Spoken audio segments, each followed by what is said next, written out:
आप देख रहे हैं शाह अलर्ट न्यूज। चौधरी राकेश टिकैत ने कहा, नूह मेवात दंगा एक पॉलिसी के तहत कराया गया। उन युवाओं को भड़काया गया जिनके पास रोजगार नहीं है और ऐसे युवाओं को उनकी पॉलिसी से अलग रहना चाहिए। किसान संगठन हमेशा प्यार मोहब्बत का आगाज करता है और प्यार को बढ़ाने के लिए नूह मेवात में अभी भी काम चल रहा है। राकेश टिकैत यही नहीं रुके। उन्होंने कहा, नूह मेवात में ये सब सरकार के इशारे पर हुआ है। ये सब करने की सरकार की तैयारी 2 साल से चल रही थी। नूह मेवात बड़ा शांत इलाका है। उन्होंने कहा, भारतीय किसान यूनियन ने नूह मेवात में शांति बहाली का काम किया है और मैं नूह मेवात वासियों से अपील करता हूं कि ऐसे ही शांति बनाए रखें। उन्होंने कहा, मणिपुर में जो कुछ हुआ वो शर्मसार करने वाला है और अब मणिपुर में जाकर भाईचारा कायम करना जरूरी है। उनकी पीड़ा को समझना और उसी पर काम करना है। मणिपुर में सरकार पूरी तरीके से विफल रही है। वहीं फसलों पर बोलते हुए राकेश टिकैत ने कहा, बारिश की वजह से जो फसलें बर्बाद हुई हैं उनका मेन कारण ये भी रहा है कि उत्तराखंड की ओर से जो नदियों में पानी आया है उनमें कहीं न कहीं इंडस्ट्रियल एरिया का पानी नदियों तक पहुंच रहा है जिसमें केमिकल मिक्स होते हैं। उनकी वजह से भी फसलों का नुकसान हुआ है। आइए देखते हैं उन्होंने और क्या कुछ कहा। आज हमारे साथ मुजफ्फरनगर से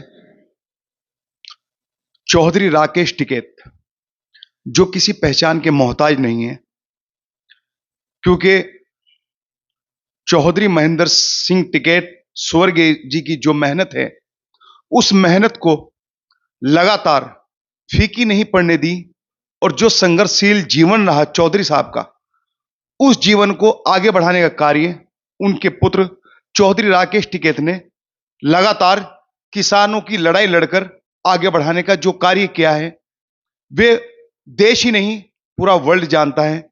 चौधरी साहब हमेशा किसानों की लड़ाई लड़ते हैं और बड़ी लड़ाइयां पूर्व में लड़ चुके हैं जिसमें लगभग 700 प्लस किसान भी अपनी जान गंवा चुके हैं धरने के दौरान। लेकिन आंदोलन कभी खत्म नहीं हुआ और आंदोलन को हमेशा जारी रखा है। चौधरी राकेश टिकैत से आज शाह अलर्ट में चर्चा होगी। मुजफ्फरनगर में नहीं, उत्तर प्रदेश में नहीं, बल्कि कई राज्यों में बारिश की बड़ी भरमार रही और किसानों की फसलें तबाह हुई। तो उन पर क्या चल रहा है आजकल? जी देखो, जो बारिश हुई है ये ज्यादातर बारिश पहाड़ के ऊपर हुई, अपने हिमाचल, उत्तराखंड, इन स्टेट में, और वहां से फिर उसका जो पानी आया वो नीचे आया। वो पंजाब में, हरियाणा, उत्तर प्रदेश, बिहार, यहाँ से वो आगे गया और इससे नुकसान हुआ। राजस्थान में भी कुछ जगह नुकसान हुआ, काफी बारिश हुई। हमने सरकार को कहा कि जहां पे नुकसान हुआ है, जिन खेत का नुकसान हुआ है, इंडिविजुअल खेत की इकाई के सर्वे करो और उसको इकाई मान के नुकसान की भरपाई सरकार करे। 16 जिले अभी उत्तर प्रदेश में सूखे भी हुए जहां पे बारिश नहीं हुई। कुछ बाढ़ से नुकसान है और कुछ बारिश से नुकसान है, उसकी भरपाई सरकार को करनी चाहिए, ये हमने कहा है। लेकिन चौधरी साहब, बारिश तो हमेशा से होती आई है, लेकिन बारिश से इतना कभी नुकसान नहीं देखा गया जितना अब की बार। क्या बारिश के पानी में जो नदियों में पानी आया है उसमें कोई ऐसा मतलब किसी तरह का केमिकल आया है फैक्ट्री द्वारा, या मतलब कोई ऐसी क्या चीज है जिससे बिल्कुल फसलें तबाह हो गई? ये भी हुआ है कुछ जगह, क्योंकि उत्तराखंड में इंडस्ट्री जोन है, तो ये लगता है कुछ पानी उत्तराखंड से आया। जो हमारी छोटी गंगा की सहायक नदियां हैं, उसमें यमुना की सहायक नदियां हैं, उसमें केमिकल का पानी आया और उससे फसल ज्यादा बर्बाद हुई है। कुछ जहां पे फसल छोटी थी और उसके ऊपर को पानी उतर गया, और पानी अगर 3 या 4 दिन उसके अंदर फसल रह जाएगी तो वहां नुकसान हुआ है। तो ये गंगा का खादर लगाओ, यमुना का खादर लगाओ, कुछ जो हिंडन, कृष्णा, ये नदियां हैं, इनमें भी नुकसान हुआ है।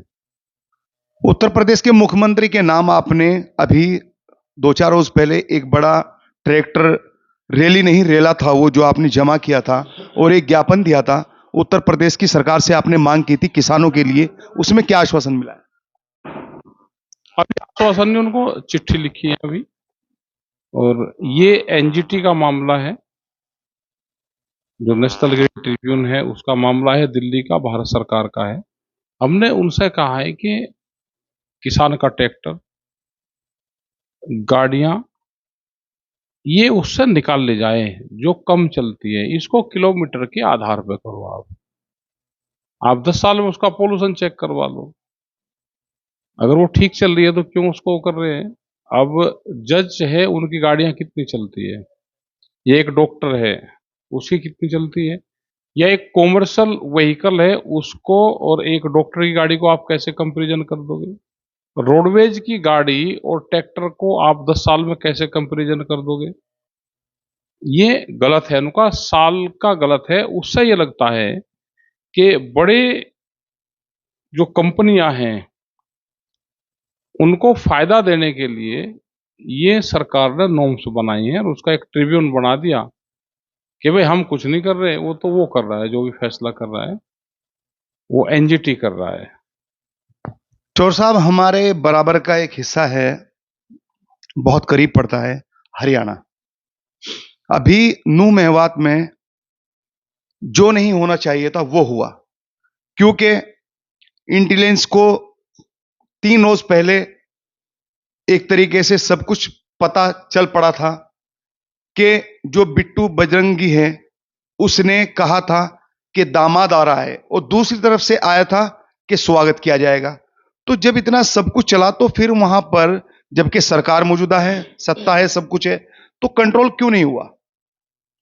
जब सरकारी काम करवा रही है तो कंट्रोल कैसे होगा? जब सरकारों की पॉलिसी ये है तो कंट्रोल कैसे होगा?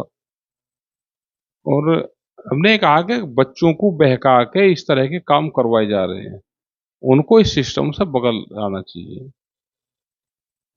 चाहे वो इंटेलिजेंस की रिपोर्ट हो या सरकार को पता है, जब किसी चीज को, काम को सरकार हाईलाइट करवा के करवाती है, उसको है कि नूह में, ये पिछले 2 साल से लग रहे थे नूह में कि नूह में कुछ न कुछ हो, लेकिन नूह बड़ा शांत क्षेत्र है। और भारतीय किसान यूनियन के लोग तो उस टाइम भी, जब वो वहां पे दंगा चल रहा था, पुलिस फोर्स के साथ थे और उनके साथ में मिलकर काम करवा रहे थे, वहां पे शांति बहाली का काम करवा रहे थे। तो हमारे सब लोग उसमें लगे हुए थे, और आज भी किसान संगठन के लोग शांति की अपील करते हैं, वहां पे काम करते हैं कि इस तरह की हिंसक घटनाएं ना हो, उनको रोकने का काम करते हैं। हिंसक घटनाएं ना हो, चौधरी राकेश टिकैत ने बड़ी बेबाकी के साथ अपनी बात रखी, लेकिन लगभग 85 डेज से भी अपर हो गए मणिपुर में, जबकि विपक्ष बराबर